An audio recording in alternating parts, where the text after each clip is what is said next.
देश के लोकतंत्र की बदनामी कर रहे हैं, ऐसे लोगों को, जो लोग बिना सत्य जाने ऐसे ऐसे बातें करते हैं। नमस्कार दोस्तों, हमारी बिहार के लाल मनीष कश्यप यानी मनीष भैया को इन दिनों कुछ ज्यादा ही सपोर्ट मिल रहा है मनोज तिवारी की तरफ से। जैसे कि 2 दिन पहले ही मनोज तिवारी लाइव आए थे, लाइव आकर कहे थे कि बिहार सरकार मनीष कश्यप के साथ जो किया है उसका बदला आने वाले समय में बिहार जनता जरूर लेगी। यानी मनोज तिवारी का कहना है कि सीधी सीधी अब आने वाले समय में मनोज कश्यप बिहार की सीएम यानी चीफ मिनिस्टर जरूर बनेंगे। तो दोस्तों, क्या है खबर की पूरी जानकारी पूरे विस्तार से लाइव वीडियो दिखाने वाले हैं।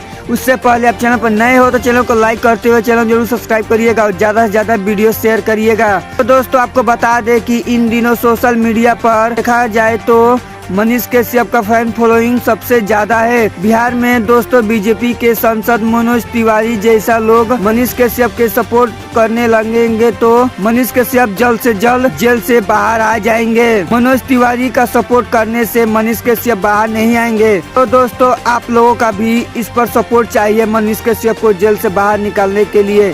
खैर दोस्तों, आपका इस पर क्या राय है, अपनी राय जरूर कमेंट बॉक्स में बताइएगा।